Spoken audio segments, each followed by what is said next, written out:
Chers amis, bonjour, ici Paul Emmanuel, postdocteur en biologie pour la science te parle. Voilà le nouveau set. Alors j'ai une lumière ici, j'ai une nouvelle caméra juste en face de moi, c'est pas le téléphone, le micro Yeti là. Normalement j'ai une seconde lumière ici, mais comme j'ai le soleil qui m'arrive en face, je ne l'ai pas mis. Donc j'espère que je pourrai utiliser ce set le plus fréquemment possible et pas utiliser mon téléphone au labo. Le son est sans doute meilleur et l'image plus propre. J'ai envie aujourd'hui de vous parler du militantisme écologique. Pourquoi ça? Parce qu'il y a des questions qui se posent aujourd'hui, j'ai mis longtemps à réfléchir sur le sujet et je souhaite vous proposer une réflexion aujourd'hui, rapide la réflexion. Comme vous le savez, j'ai été militant pendant des années, j'en ai déjà parlé ici, plus d'une décennie. Aujourd'hui, je suis beaucoup moins sur le terrain, je suis un peu plus âgé, j'approche la quarantaine, donc je suis moins sportif, on va dire, pour faire du militantisme. Aujourd'hui, la droite, ma famille politique, je parle de la droite républicaine, utilise un certain nombre de mots pour définir ce militantisme écologique, notamment celui d'éco-terrorisme. Je m'oppose entièrement à ce mot. Pourquoi? Parce que si le 13 novembre, les gens qui ont tiré dans la foule à Paris ou qui sont allés dans le Bataclan étaient des terroristes, je ne crois pas qu'on puisse mettre sur le même plan ces gens-là et ceux qui jettent de la peinture ou de l'huile sur des tableaux. C'est pas du terrorisme, c'est du militantisme. Alors, j'ai envie de vous parler du militantisme pour qu'on comprenne un petit peu ce que je pense de ça. Le militantisme, ça sert à défendre une cause. Quelle qu'elle soit, ça sert à défendre une cause. Serge Ayoub, oui, je cite Serge Ayoub dans une vidéo, nous parle de cartouches et nous dit le militant a plusieurs cartouches qu'il va utiliser pour défendre sa cause. Plusieurs cartouches, ça veut dire plusieurs modes d'action, plusieurs idées qu'il va diffuser. Le premier des modes d'action, c'est l'affiche.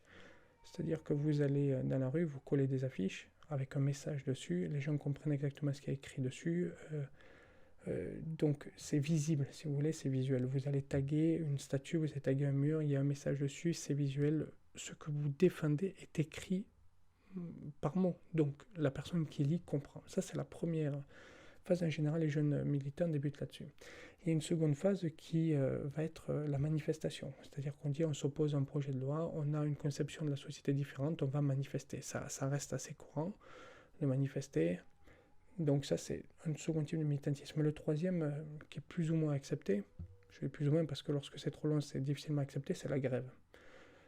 La grève, c'est souvent du militantisme numéraire, c'est-à-dire c'est pour augmenter les salaires, pour augmenter les conditions de travail, etc. Donc on va faire grève.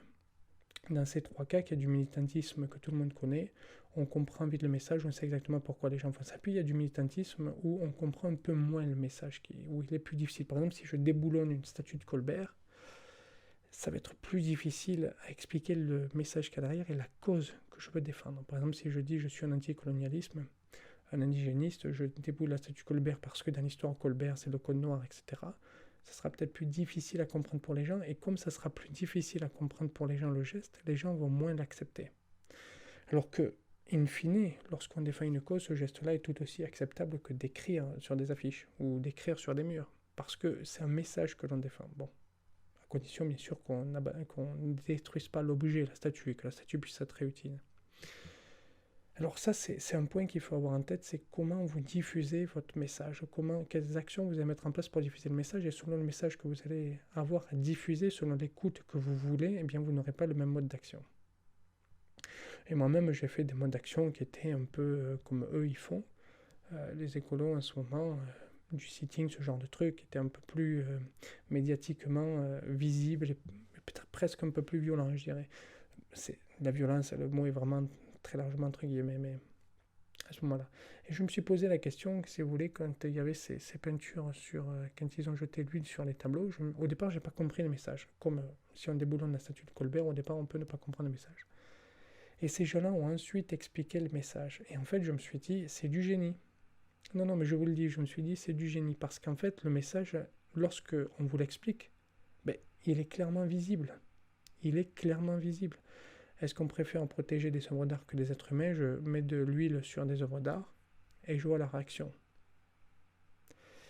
Et ce mode de militantisme-là joue sur quelque chose d'un peu plus profond en fait chez nous, c'est qu'il faut réfléchir sur le message, il faut réfléchir sur la cause, et donc on va débattre du message et de la cause. Si vous voyez des affiches dans la rue, vous débattrez beaucoup moins que si vous avez des gens qui jettent de l'huile sur un tableau.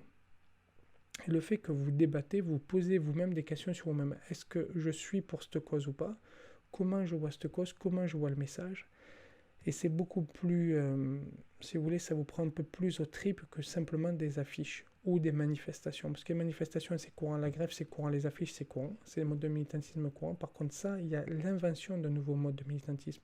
En tout cas, de nouvelles actions. Parce que jusqu'à présent, les œuvres d'art avaient été très peu attaquées. Donc, finalement, vous avez la création d'un nouveau mode d'action et donc vous allez vous interroger. Et parce que vous vous interrogez, vous allez réfléchir dans ce cas-là, y compris même sur ce que vous ressentez. Vous allez dire, est-ce que je préfère protéger des œuvres d'art que des êtres humains ou des écosystèmes? Et c'est là où il y a le génie en fait du truc. C'est que ça vous interroge directement et vous avez passé beaucoup plus de temps à vous interroger. Il y a un souci là, lorsqu'on est militant, en fait, c'est de ne pas tomber dans le militantisme pour le militantisme. C'est-à-dire de ne pas vouloir devenir un héros, si vous voulez, de la cause que l'on défend, et juste de se faire bien voir par les autres militants et donc d'aller trop loin. Et il faut voir, si vous voulez, qu'il y a une graduation dans le militantisme où des fois, on va trop loin parce qu'il faut bien se faire voir des autres, parce qu'on veut montrer que nous, on est un peu plus courageux que les autres, etc. Et donc, il faut arriver à stopper en fait les actions avant d'en arriver là.